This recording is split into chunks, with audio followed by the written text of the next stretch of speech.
Peace and love. Blockchain bird, y'all. Early bird crypto. Today is May 30th, 2024. And I want to jump right into it. I want to share some of the geopolitical events that are making me extremely bullish about the cryptocurrency market. There are several geopolitical events happening on the planet right now nobody's paying attention to, and we need to be aware of them. The first one is a coalition of countries called BRICS, BRICS. I'm in my office right now, and I'm going to let this video explain it to you a little bit further.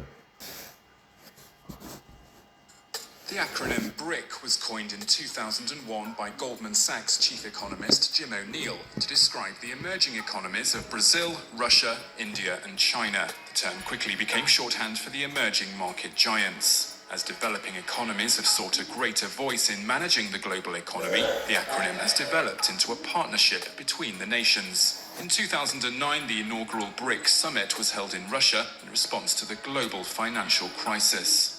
South Africa joined BRIC nations in 2010, and the group is now known as the BRICS. It's predominantly an economic partnership rather than a political alliance. Together, these countries make up 40% of the world's population. The BRICS are now building institutions to help emerging markets develop, including their own international bank based in China's commercial hub, Shanghai. The new development bank has $100 billion in authorized capital and aims to finance infrastructure and sustainable development projects in member states and developing countries. A $100 billion reserve fund has also been given the go-ahead by BRICS nations. Together, they're intended to provide an alternative to global financial institutions like the IMF and the World Bank. I've always given back to my community, but it was watching great leaders in our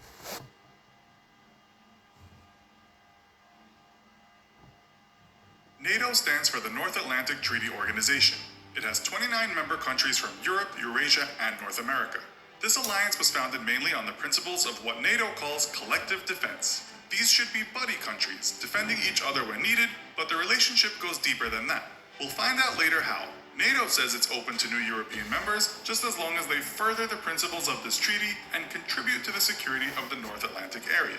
As for BRICS, that's an acronym that stands for the nations of Brazil, Russia, India, China, and South Africa. It used to be just BRIC until South Africa came to the game in 2010 and pluralized the group. How do these alliances compare? That's what we'll find out today, in this episode of the infographic show, NATO versus BRICS. Don't forget to subscribe and click the bell button so that you can be part of our notification squad. Yes, you are probably thinking, how can they compare these alliances? One is a giant and the other relatively small, if not growing fast. Well, this is a comparison just to help you learn more about both organizations, and we shouldn't really be thinking about it as some kind of literal matchup. However, you can watch the show and make up your own mind. Let's start with what NATO is. We'll list the 29 countries in order that they joined, bearing in mind that 12 countries founded NATO in 1949. These were Belgium, Canada, Denmark, France, Iceland, Italy, Luxembourg, the Netherlands, Norway, Portugal, the United Kingdom, and the United States. Greece and Turkey came next in 1952, West Germany in 1955, but when Germany in 1990 was reunified, what had been East Germany joined the gang. Next, over many years, came Spain, the Czech Republic, Hungary, Poland, Bulgaria, Estonia, Latvia, Lithuania, Romania, Slovakia, Slovenia, Albania, Croatia, and last to join was Montenegro in 2017. It took longer for some countries to join because they were aligned with the Warsaw Pact, or in the case of a country such as Montenegro, because it was part of the former Yugoslavia. You might ask then, why is Serbia not a member? Well, according to NATO, unlike other Western Balkan partners, Serbia does not aspire to join the alliance. It does, however, want to stay friendly. Countries such as Australia are allies of NATO, friendly, but not in the group. It's the same with New Zealand. Turkey is the only nation in the group which is a transcontinental nation, often called Eurasian as it's mostly in Asia but partly in Europe. So, was NATO all about protecting each member and not starting another war? Kind of, and also an extension of the Marshall Plan to build trade between nations and also get them on one side against America's big bad wolf at the door, communism. You can also find plenty of articles and research out there that discusses the economic effect of being a NATO member. Most analysts agree that getting in with the group can bolster a country's economy, but also serve to help education, innovation, and entrepreneurialism. So, that's NATO in a nutshell. What about BRICS? Well, this collaboration started in 2006 when the first BRIC meeting was held. The group's raison d'etre was, like NATO, to help its members, but there is less emphasis on defense. BRIC members would support each other regarding the economy, business and trade, education, agriculture, health, technology, science, and the arts. Matters of defense, of course, are also matters of economy, so the twain meet occasionally. The International Monetary Fund says these BRICS countries together control about 22% of the world's GDP.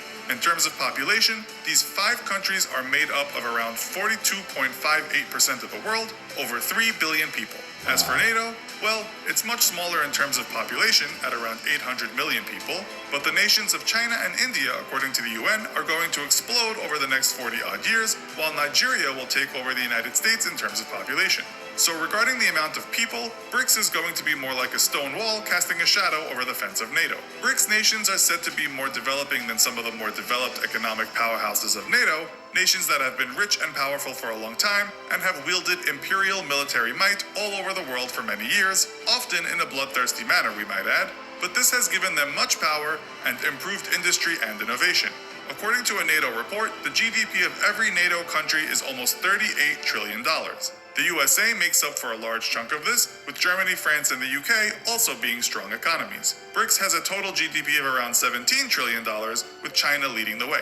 It's anyone's guess what will happen to these economies over the next 15 or 20 years, but most economists don't see BRICS slowing down.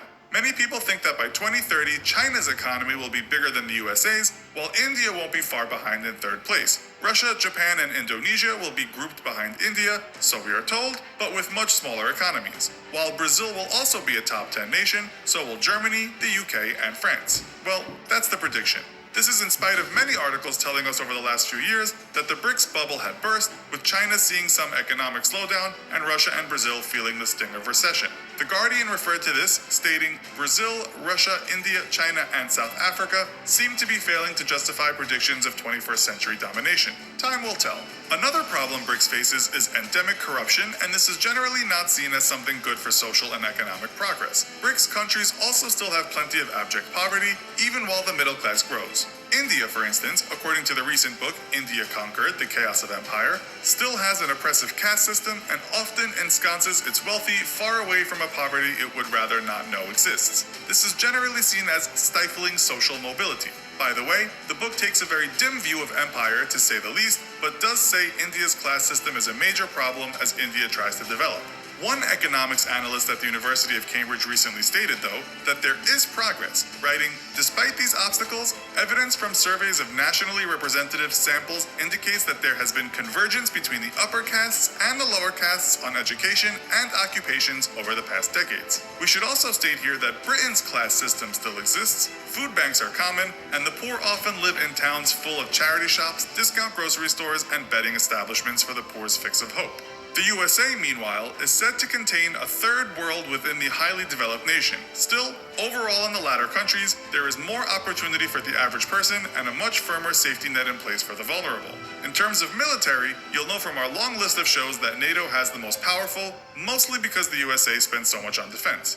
NATO writes that total defense spending for all its members in 2017 was almost $946 billion. That is a huge sum. BRICS in total has a defense budget of $286.4 billion. There is no way we can list how strong each country is individually, but we do know from our other shows that Russia is very strong in terms of defense, and India and China are both increasing their military strength at a rapid pace. We also know the USA won't stop spending, while the UK, France, Germany, Italy, and Turkey also have strong militaries. As for nuclear strength, that's shared between Russia and the USA for the most part, and the outcome of that kind of battle would likely be the end of us all. So, what are your thoughts about all this? Will BRICS take over NATO in terms of a collective power, or does it still lack in certain advancements? Let us know in the comments. Also, be sure to check out our other video called FBI versus CIA. Thanks for watching, and as always, don't forget to like, share, and subscribe. There you have it. So now you see what's happening around the world. BRICS countries are de-dollarizing. If you don't know what that is, let me share that with you. De-dollarization is coming. Politicians in the US are already freaking out about the prospect that they won't be able to punish other countries using the supremacy of the dollar.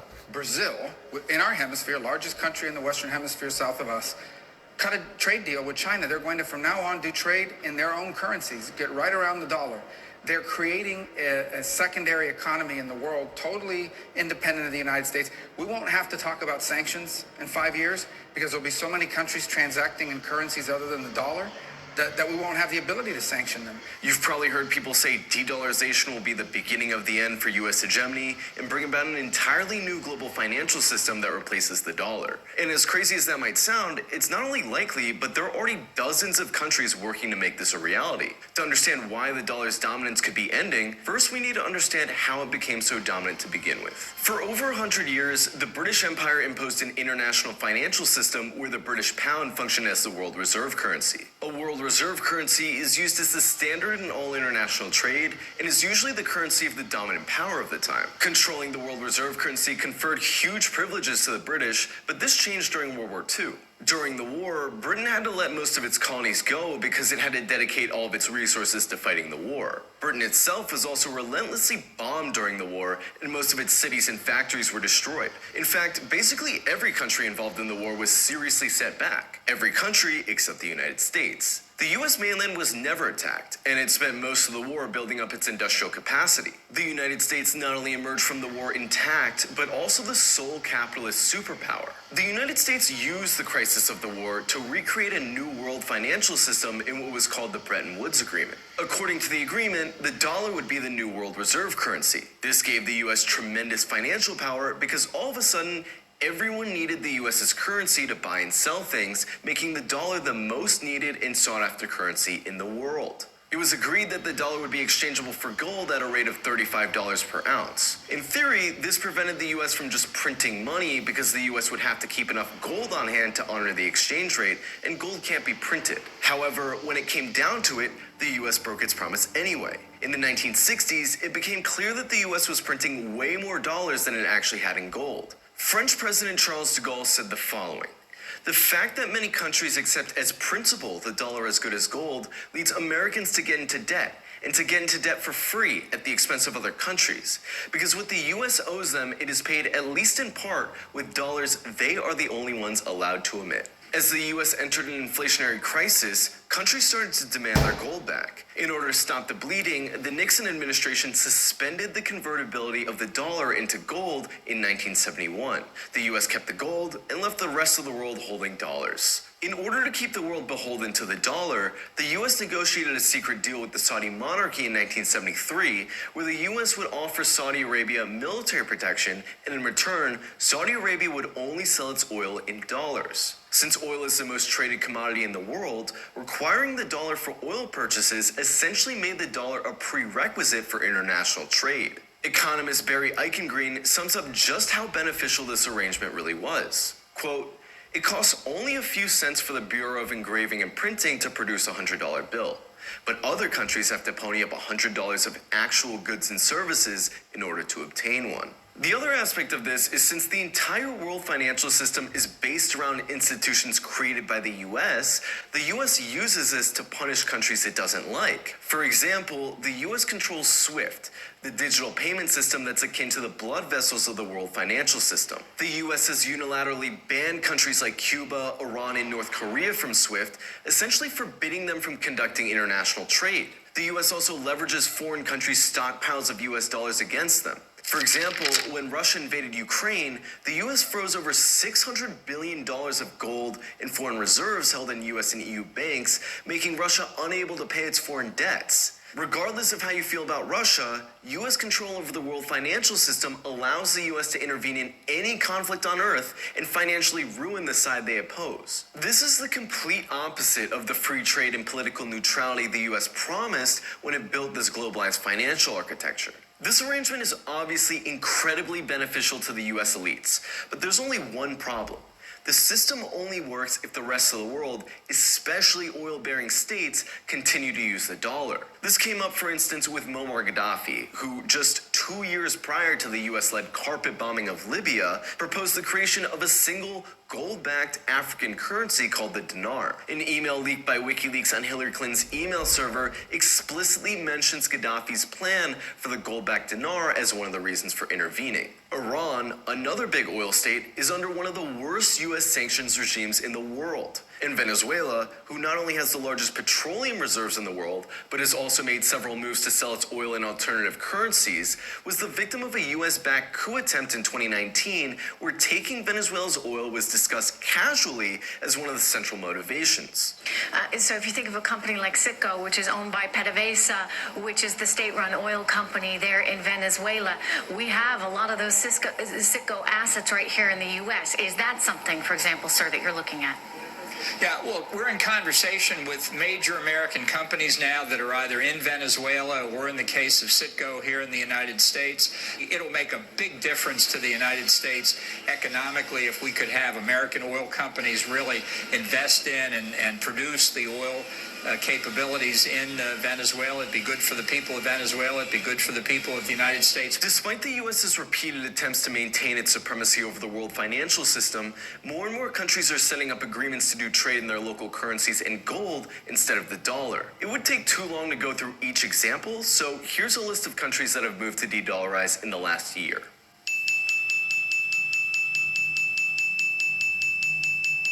Wow. Some notable examples here are France and China settling their first liquefied natural gas contract in Chinese yuan, followed by French President Emmanuel Macron saying that Europe needs to lessen its dependence on the dollar. India recently announced that it would no longer require the US dollar in foreign trade. Argentina and Brazil announced plans to create a common currency for South America called the SUR. At the top of the agenda of the recent ASEAN meeting, a grouping of 10 Southeast Asian countries was to, quote, reduce dependence on the US dollar, euro, yen, and British pound from financial transactions and move to settlements in local currencies. One of the most notable examples is BRICS announcing that they'll be developing plans for a new currency at their next meeting, a currency that'll be backed by gold and other crucial commodities. BRICS is something like a rival to the Western G7 alliance and stands for Brazil, Russia, India, China, and South Africa. This year, BRICS is set to expand with possible new members including Algeria, Saudi Arabia, Argentina, Iran, Turkey, and the UAE. This plan for a new currency begs the question, why would the world continue to use the dollar when the dollar is used as a weapon against the ones who use it? The great irony of the dollar standard is that it forces all of the countries that are rich in resources and labor to hand over their real wealth in exchange for pieces of paper that cost a few cents to print. When the US suspended the dollar's convertibility into gold in 1971, then Treasury Secretary John Connally shocked reporters when he said, "The dollar is our currency, but it's your problem." Now the world is waking up and saying, this is our wealth you want, and that's your problem.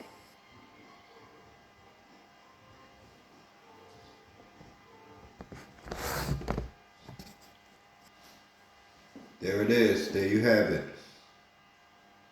So you see what's happening around the world, whether or not they report it on our local news or not. The rest of the world has decided to carry on trade without the use of the US dollar. What that means is they're going to collapse our economy.